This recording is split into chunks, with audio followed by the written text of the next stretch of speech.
So sa video ito, pag-usapan natin kung bakit natin kailangan magpalit ng fuel filter sa ating mga motor, kailan or ilang odo ba dapat tayo magpalit ng ating fuel filter, at kung paano mag-DIY ng pagpapalit nito. So para ma-access yung fuel filter, tanggalin lang natin tong 4 na tornilyo dito. 3 dito sa compartment gamit ang 10mm at tanggalin lang natin ang compartment. Then, bubungad na sa atin itong part na to. So, ito yung kakalikutin natin. Next step, tanggalin lang natin tong sensor. So, itabi lang natin. Then, ito naman yung papunta sa fuel pump. So, para tanggalin to, kailangan lang natin siyang push paloob muna. Then, iangat. So, pag naangat na yan, mahuhugot na natin itong part na to. So, kung click 150 yung inyong mga motor, kulay yellow yan, yung stock. Yung sa akin kasi napalitan na yung kulay blue. Pero same procedure lang din. Huhugutin nyo paakyat para ma-unlock siya. So, ibaba lang natin yan para hindi siya nakasagabal. Then, tatanggalin naman natin tong 4 na 10mm. Then, tanggalin lang natin tong 2 lock na to. So, may nakasulat dito na up. So, ibig sabihin, ito yung part na nasa taas. Kasi baka mabaligtad nyo siya ng ganyan. Pero itong 2 to, is pwede naman magkapalitan yan. Kasi same lang naman. Identical lang naman sila. Next step ay huhugutin na natin tong fuel pump natin. Nandito rin yung fuel filter. So, bago natin siya tuluyang hugutin, linisin muna natin yung gilid, yung mga alikabok. Pwede tayong gumamit ng basang-basahan, wipes. So, case ko, wipes yung ginamit ko. Basta malinis kasi pag binuksan natin to, matatanaw na natin yung gasolina at baka may mapasok na dumi. So, linisin lang natin yan.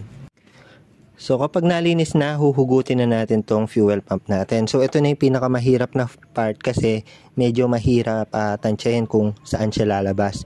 Pero ito, tuturo ko sa inyo kung ano yung pinakamagaang way para matanggal ito ng mabilisan. So, angat nyo lang. Pagkaangat nyo, iliko nyo papunta dito sa pa-clockwise. So, ito, tandaan nyo. Itong nguso yung tandaan nyo. Ito yung magiging basis natin. Iliko nyo papunta dito. Pag naliko nyo na, is angat nyo to, itong part na to. Itong fuel filter natin. So, kailangan lumabas muna yan. Yan. Kapag naangat nyo na, ayan, suksukin nyo para maangat yung dulo. Pag naangat nyo na yan, is tuloy-tuloy na yan. Maangat nyo na. Then, pag naangat nyo na ng buo, ililiko nyo ulit. Tingnan nyo yung uso. Ililiko nyo ulit papunta dito. Yan, papunta na siya dito. Then, lalabas nyo tong part na yan. Medyo ihihigaan nyo na dito. Then, angat nyo konti. Then, ayan. Pag nalabas nyo na yun dito, liliko nyo ulit papunta dyan para malabas yung float nya or yung palutang. So, ayun, nailabas na natin yung fuel pump. So, sa tanong na bakit nga ba natin kailangan palitan yung ating mga fuel filter? So, kagaya ng ibang concept, kapag marumi na, kailangan ng palitan. So, ito kasing fuel filter natin, yung filter natin sa gasolina. Ito yung sumasala ng mga lumulutang na dumi or mga carbon deposit dito sa ating gasolina. Hindi kasi 100% ng lahat ng gasolina ay malinis. Merong mga gasolina na yung mga hindi branded, is medyo may mga dumi na nasa gasolina. So, yun, depende rin. Tapos, lalo na kung debote yung mga pinapagas nyo, baka may mga residue dun na naiwan at may ipon dito sa tangke. So, ito yung sasala sa ating mga gasolina. Ngayon, kung napapabayaan nyo ang inyong fuel filter na marumi or matagal nyo nang hindi napapalitan, dito tayo magkakaproblema. So, yung gasolina kasi, ina-absorb or pinapump papunta dito sa taas, then ilalabas dito, dediretso dito, then papunta siya sa ating fuel injector. So dito papasok yung gasolina. Ngayon, kung naipon na yung dumi dito sa ating fuel injector, yung ating fuel injector kasi is meron lang maliliit na butas kung saan parang ini-spray niya lang yung gasolina dito sa ating bandang makina. So kapag naipon yung dumi doon, pwedeng mag-cause na magbara yung ating fuel injector at magkaroon ng problema sa pagsindi ng ating mga motor. Minsan namamatayan na tayo or humahagok-hok na yung ating makina. So kagaya lang yan ng concept ng dito sa air filter natin. Yung air filter natin, 'di ba? Sinasala niya yung hangin. Ngayon, magsasalubong yung hangin at gasolina diyan. So yung hangin natin kung marumi, laging marumi yung ating throttle body at itong ating manifold. So dito naman pag sa hangin yung marumi. Ngayon sa gasolina, kapag marumi yung pinapasok niya, dito banda sa dulo ng ating manifold, doon laging marumi yung ating part ng ating motor. So kailangan natin linisin na mas madalas kung hindi tayo nakakapagpalit ng ating mga fuel filter. Also, kung hindi tayo nagpapalit ng ating maruming fuel filter, baka magkaroon ng problema sa pagkonsumo ng gas. Maybe tumaas na ito dahil marumi na yung ipinapasok at kakailanganin niya ng maraming gasolina para umandar ng smooth yung ating makina. So yun yung mga rason kung bakit kailangan natin palitan tong ating fuel filter. Ngayon, yung tanong naman kung kailan ba natin dapat palitan yung ating mga fuel filter or kailan yung ideal na odo kung kailan siya dapat palitan. Actually, depende po yan Depende sa rider kung yung gasolinang pinapagas niya is branded or debote. Kasi hindi pare-parehas na 10K odo yung motor na to, 10K odo yung motor na to. Parehas sila ng dumi ng fuel filter. Minsan depende sa ginagasolina natin. Kung yung laging pumapasok dito sa ating tangke is marumi, mas mabilis dumumi. Pero yung ideal po na masasuggest ko na odo, kung kailan nyo siya dapat i-check, is 10 to 15K odo. So kung sinilip nyo ng 10K odo, medyo malinis pa, hintayin nyo mag 15, then dun kayo magpalit. So 10 to 15K odo, dun po yung ideal na magpalit kayo ng inyong mga fuel filter para nafi-filter po niya ng maayos yung gasolina at hindi po magkaroon ng problema sa inyong mga motor. Next question, ano yung mga kailangan nating bilhin kapag magpapalit tayo ng ating fuel filter? Siyempre, sasabihin ng iba, ito, fuel filter. Pero bukod sa ating fuel filter, magpapalit din tayo ng mga o-ring natin. So, explain ko sa inyo mamaya. So, kung gusto nyo makita yung mga link ng mga yan, ilalagay ko dito sa baba sa description. So, paano nga ba tanggalin yung ating fuel filter? So, para mas magets nyo kung paano siya tanggalin, babaliktad natin. Ngayon, meron tayong lock dito. Isa, tapos yung isa nandito. So, kailangan nyo lang iangat yung dalawang part na yan. So, take note, nakabaligtad. Ito, usog nyo pa ganyan. May kita nyo, yun o, lalabas yung part ng lock nya. Yung dito naman, huhugutin nyo. Ayan, susuksukin ko siya ng Phillips natin or anything na mahaba. Ayan, ngayon, sabay dapat. Ngayon, pag sabay nyo nang nahatak yan or naluwag, ikot nyo clockwise itong buong fuel filter at lalabas yan. Ayan o. Ayan, lumabas na siya. So, ngayon, natanggal na natin. Ngayon, ito yung ipapalit natin, guys. Ito yung bagong fuel filter. So, take note lang na pang click 150 talaga to, which is para sa click 150 natin. Ito kasing nandito nakalagay sa ating motor, pang 125 yan. So, pinalitan na ng dating may-ari. So, yung shape ng filter ng pang 125, iba sa 150. Pero, kung tatanungin nyo ako kung pwede bang yung pang 125 pwede sa 150, yung 150 pwede sa 125, pwede pong magkapalit ng filter. Kasi isa lang naman po yung purpose niyan, which is i-filter yung gasolina. So wala naman pong scientific na ano dyan, sagot kung bakit magkaiba na shape. Pares lang po yan. So pwede rin magkapalit or pwede nyong gamitin yung kahit alin dyan. So yun. Next step, ito tatanggalin lang natin. So ganun din sa pang 125, tatanggalin nyo lang to. Ngayon may makikita kayong o-ring dito sa loob. Maliit na o-ring, kasama na yan dito sa fuel filter. Ngayon yung dito sa ating fuel pump, meron siyang o-ring. Ito yung pinaglagyan ng dating filter. So naiwan lang siya. Ayan o. So ngayon tatanggalin natin to. So ayan, pag natanggal natin yan, pwede na natin isuksok to. So kumbaga, tinanggal lang natin yung o-ring at saka ito kasi luma na. Ayan o, dito yan kasi.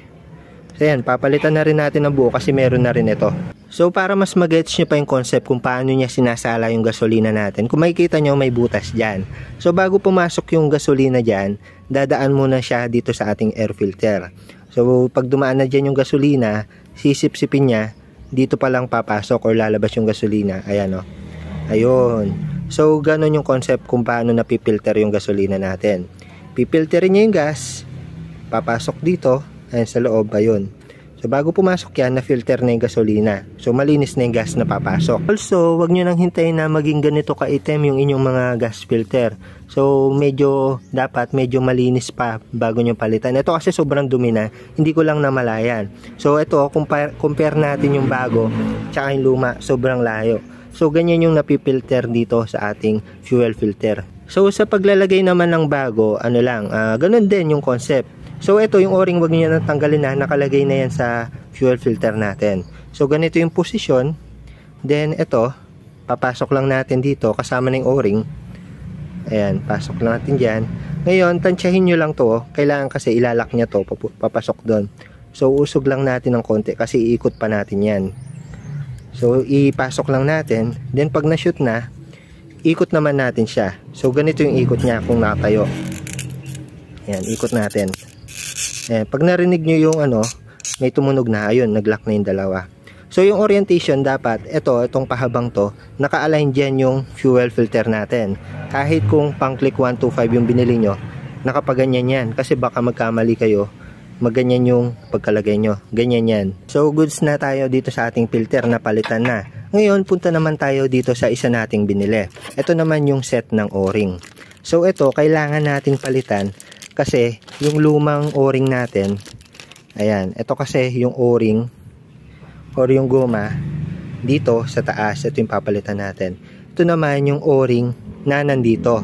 Actually, itong o-ring na to is nakasuksok na yan dapat dito sa ating fuel pump. Ngayon, tignan nyo, yung luma kasi natin, kapag tinanggal natin, ayun pagtanggal ko, lumuwag siya or lumuwa siya dun sa pinaka bilog. Ngayon, pag binalik natin yan, ayun naglulukot siya. Ayun, kung makikita nyo sa video, naglulukot siya. Lalo na kapag nabasa ng gasolina. So, mahirap na siyang ibalik. Hindi na natin may babalik ng maayos. So, medyo masikip na siya kapag binalik natin yung ating fuel pump. So, kailangan, advisable, pero hindi naman sa pilitan na kailangan natin palitan yung ating o-ring. So tanggalin lang natin yung luma. Then kapag ibabalik to, hindi natin isasalpak ng ganito So yung paglalagay nito, kailangan nakapasok na dito sa ating fuel pump. So shoot lang natin mula dito sa float. Yan, pasok natin. Parang naggi-games lang tayo Ayan, Then masushoot siya dito. Ayan, dito siya mag-i-swak. Ayan, sa may lining dyan. Ayan, para pag nilagay natin is swak na swak lang, swabing-swabe lang. Ngayon, ito naman, ganun din yung concept. So, tanggalin muna natin to. So, ito, luma na. So, hindi naman mandatory na need natin palitan, pero mas okay kasi may mga cases na nag-expand yan or lumuluwag. Ito yung bago. So, shoot lang natin. Take note lang na yung manipis na part, yung nandyan, nakapaganyan yung orientation niya, hindi siya na ganyan nakaangat. Ito may hukay Ayan. Pag ganyan yung orientation. Ngayon, papasok nyo siya pag ganyan. Para swabe lang. So, yun. Ilalagay ko yung link ng mga goma na to or mga o-ring na to sa description para isahan na lang. Pang 125, pang 150. So, ito, pang 125, 150. Same lang yung goma. Sa filter, dun lang magkaiba. Pero, pwede nyo naman gamitin kahit sa kahit aling motor. Same lang yung dalawang yan. So yan, iswak nyo lang, isakto nyo lang. Then ayun, pag nailagay nyo na, papasok na ulit natin itong fuel pump dito sa ating tangke. Ngayon, bago nyo ipasok to, kung nakikita nyo medyo makalawang yung part na to, yung sa akin kasi medyo makalawang punasan nyo ng bahagya. So dahan-dahan lang or bahagya lang kasi baka may pumasok sa loob. So yan, may kalawang kasi para matanggal or malinis ng maayos. Ayan kalawang, dumi. So ngayon naman, tuturo ko yung diskarte sa pagpasok nito. So goods na tayo sa paglabas. So sa pagpasok, medyo komplikado rin. Pero ito yung easiest way na may share ko sa inyo. So ito yung orientation niya. Makikita nyo, ayan andito yung floater. So magiging ganyan yung orientation natin. Ngayon, papasok natin una yung floater. So yan, pasok natin yung floater. Then ipapasok natin itong part na to dito sa part ng north. So ayan, papunta sa top box na yan. Ayan, shoot natin.